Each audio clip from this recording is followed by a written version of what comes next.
Hola a todos y bienvenidos de nuevo a Historias de Terror. Sé que muchos de ustedes utilizan estos episodios para quedarse dormidos, así que, antes de que se entreguen al sueño, me encantaría que dejaran un comentario diciéndome desde dónde están escuchando en el mundo. Además, no olviden darle me gusta y suscribirse si están disfrutando de los episodios. Gracias por estar aquí.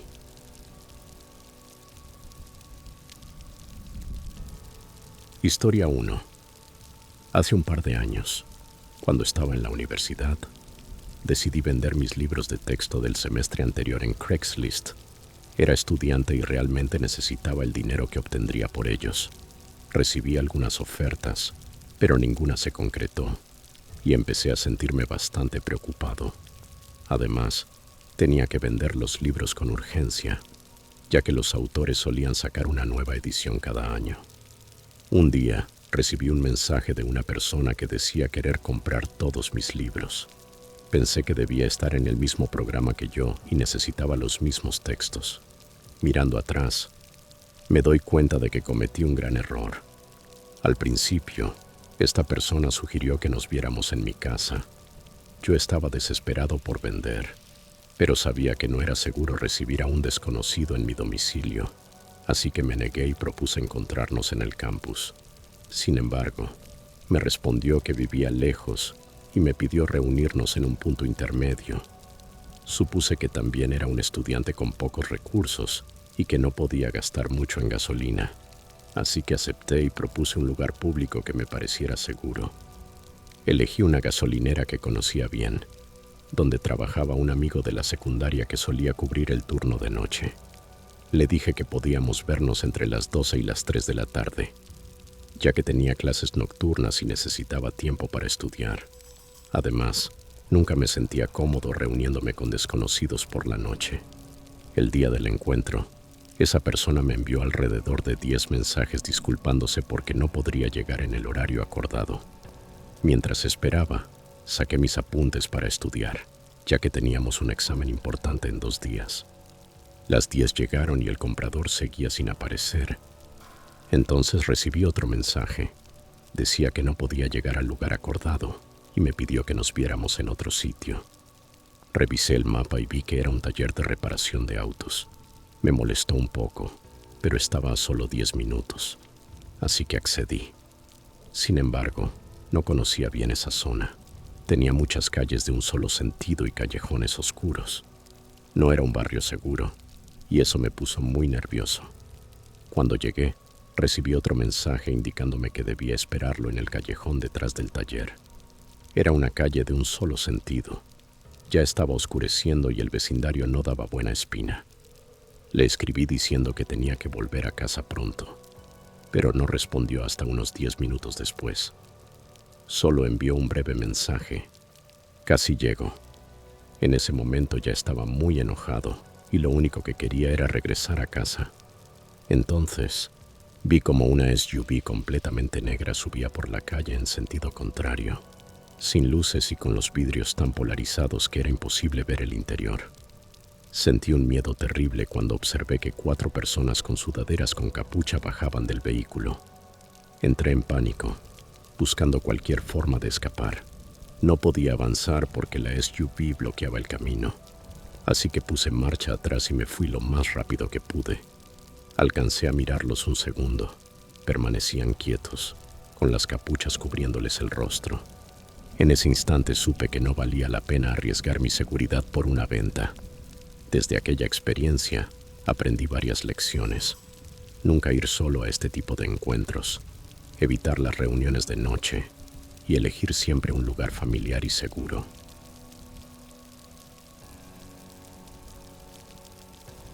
Historia 2. Quiero una casa pequeña, en un lugar tranquilo, con alguna tienda cercana, pero que esté aproximadamente a unos 3 kilómetros de distancia. Necesitaba la casa solo por 2 semanas y, por supuesto, debía tener conexión Wi-Fi. Encontré una en Gales, en la isla de Anglesey. Era perfecta. Tenía una gran extensión de terreno, unas 20 hectáreas, e incluso contaba con su propia playa y cala privadas. Contacté al propietario a través de Airbnb y me dijo que podía hospedarme allí en tan solo 2 días. Pagué el alquiler de inmediato y empecé a preparar todo, cargando mis cosas en el coche. El viaje desde Londres hasta la cabaña tomó unas 5 horas. El lugar estaba tan aislado como lo había descrito el anuncio. Durante los últimos 10 minutos del trayecto no vi ni una sola casa ni un solo coche. El camino de entrada conducía a una hermosa cabaña con un garaje al lado y una vista impresionante del mar al final del jardín.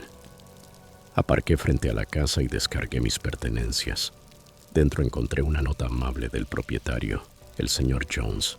Decía: he dejado un poco de leche, mantequilla y huevos en el refrigerador, junto con unas tartas galesas caseras para que pruebes.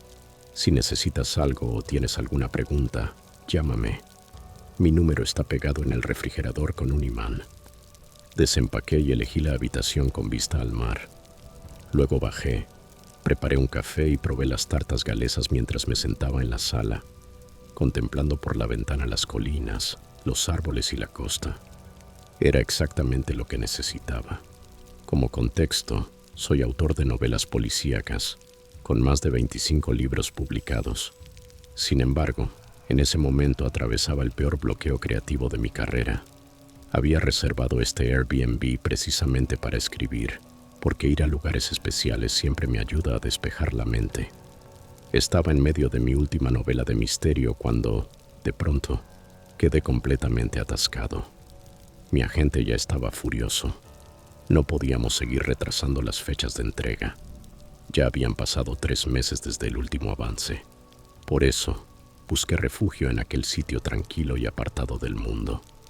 Dormí profundamente. A la mañana siguiente abrí las cortinas y observé el jardín con la hermosa vista al mar. Sorprendentemente, el sol brillaba, algo poco común en Gales. Me preparé un sándwich de tocino, un vaso de jugo de naranja natural y un café. Pasé las siguientes horas frente al manuscrito, añadiendo y borrando ideas sin lograr avanzar mucho. Sintiendo que necesitaba despejarme, decidí salir a caminar.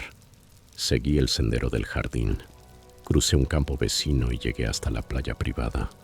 Me senté un rato mirando hacia el mar. Solo se veía un barco anclado, bastante lejos, hacia el lado izquierdo de la cala. Tomé mis binoculares, que había llevado conmigo desde la puerta trasera, y observé todo el barco, pero no había nadie a bordo.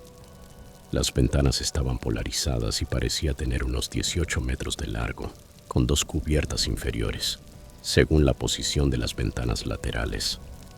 Di una vuelta completa por la cala y regresé a la casa. Al acercarme, noté que la puerta trasera estaba entreabierta. Recordaba haberla cerrado, aunque no estaba totalmente seguro. Por precaución, entré con cuidado y revisé cada habitación. Todo estaba vacío. Supuse que quizá no la había cerrado bien al salir. Preparé otro café y volví a sentarme en la sala, mirando hacia el jardín. Entonces noté algo que me heló la sangre. En el alféizar de la ventana había un cenicero con colillas y una taza azul. Sentí un escalofrío. Alguien había estado allí mientras yo estaba fuera. Había tomado una bebida, fumado y estado mirando hacia la costa por la ventana. Habría sido el dueño. ¿Por qué vendría durante mi estancia sin avisar? Verifiqué mis pertenencias, el portátil, los objetos de valor. Todo seguía intacto.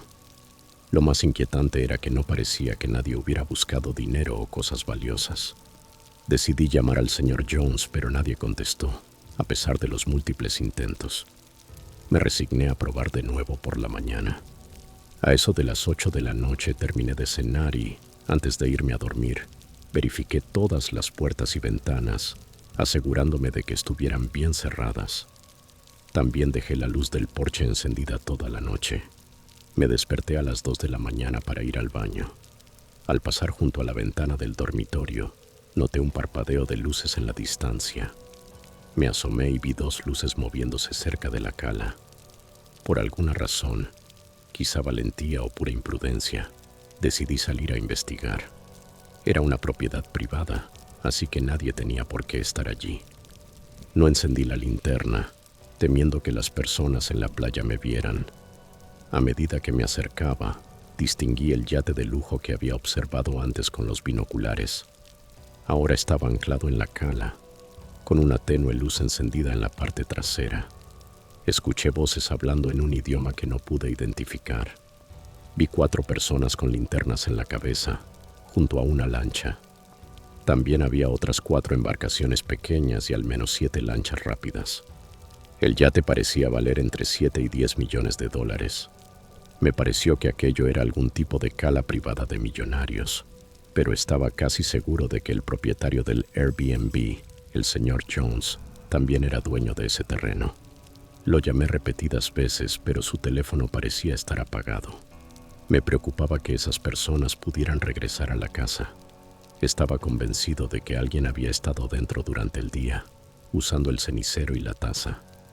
Mientras me agachaba para observar mejor, tratando de entender lo que hacían, de pronto vi a un grupo de agentes del SWAT corriendo detrás de mí. Me apuntaron con sus armas y gritaron que levantara las manos y me tirara al suelo. En cuestión de segundos, el caos estalló. Los de la playa notaron la presencia policial y corrieron desesperados hacia el yate. Más tarde supe que todo se trataba de una operación encubierta, relacionada con el robo de objetos valuados en más de 5 millones de dólares. Las autoridades creyeron al principio que yo también formaba parte de la banda.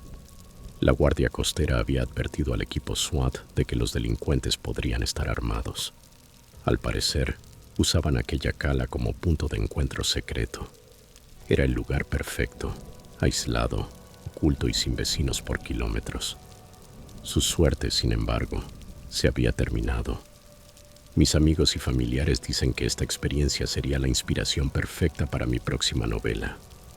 Cuando por fin hablé con el propietario, no podía creer lo que había ocurrido. O al menos eso decía. Aunque, cuando le pedí que bajara temprano esa mañana para hablar conmigo, me dio una sonrisa extraña, casi burlona. Juró no saber nada de lo que estaba pasando, aun cuando todo ocurrió en su propio terreno.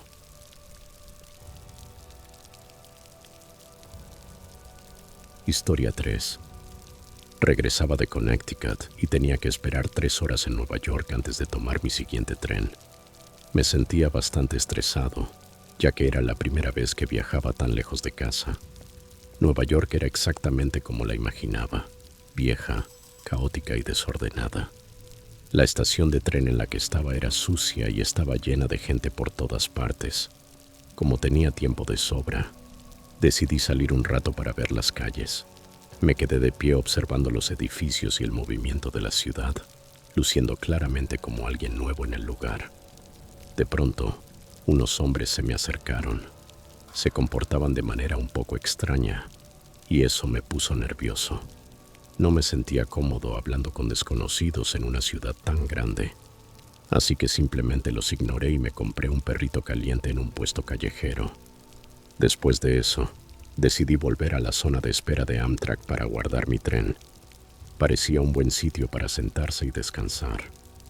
Encontré una silla hacia la parte trasera del salón y me aseguré de colocarme con la espalda contra la pared, para poder observar todo el lugar sin que nadie quedara detrás de mí.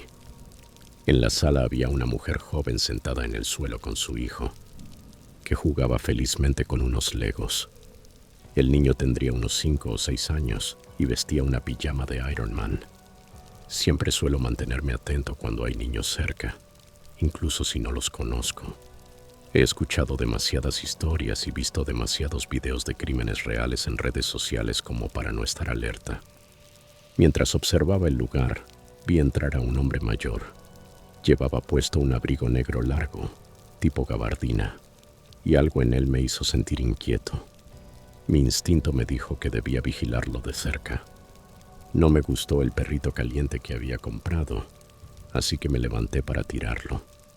Justo en ese momento, una voz por los altavoces anunció que los pasajeros debían informar cualquier comportamiento sospechoso a las autoridades.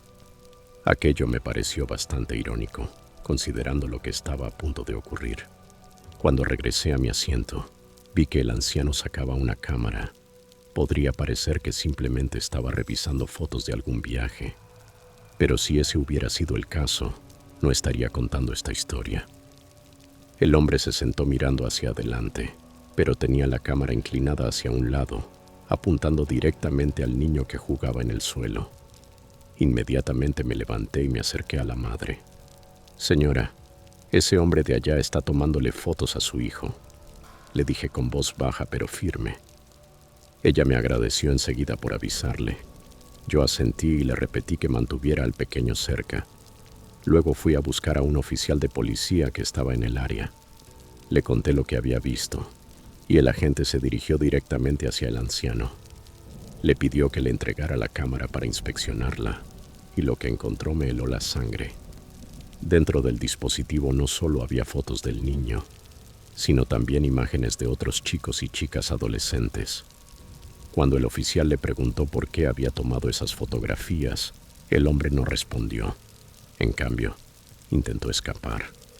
Por suerte, debido a su edad, no logró ir muy lejos y lo detuvieron rápidamente.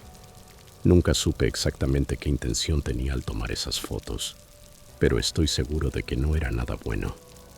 Aquella experiencia me dejó una lección muy clara. Si algo se siente extraño, probablemente lo sea, y vale la pena confiar en el instinto para actuar antes de que sea demasiado tarde.